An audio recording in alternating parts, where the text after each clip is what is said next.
যদি কোনো ব্যক্তি কোনো পশু কোরবানি করার নিয়ত করে এবং পরবর্তী জানতে পারে সে পশুর গর্ভবতী হয়েছে, তাহলে তার নিয়ত অনুযায়ী সে পশুটি সেই বছরে কোরবানিতে হবে নাকি পরবর্তী দিলেও চলবে। নিয়ত কোনো কিছুই না, আর একটা কোরবানি দিলেই হয়ে যাবে। মানত হলে সমস্যা হয়।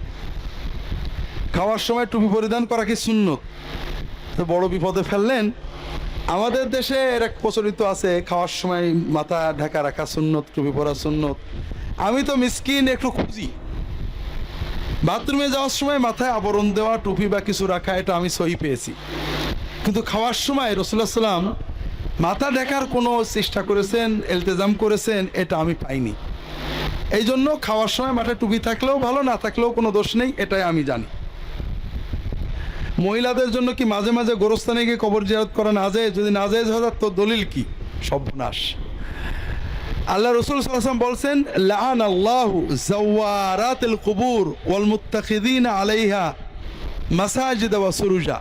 যে সমস্ত মেয়ে বেশি বেশি কবর জিয়ারত করে, আর যে সকল মানুষ, মেয়ে বা পুরুষ, কবরের কাছে মসজিদ বানায় অথবা কবরে বাতি দেয়, আল্লাহর লানত তাদের উপরে।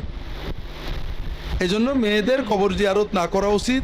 করলেও আপন আত্মীয় স্বজন একবার করতে পারেন, এইরকম। এজন্য অন্য একটা আয়েশার হাদিস আছে, আহলে হাদিসের ভাইরা বলছে সর্ব অবস্থায় সালাম দেওয়া যায়। আমার প্রশ্ন হলো, কোন সালাম বিনিময় করা যায় না? যেমন আজান, দিনী আলোচনা, বাথরুম, খুতবা চলাকালীন।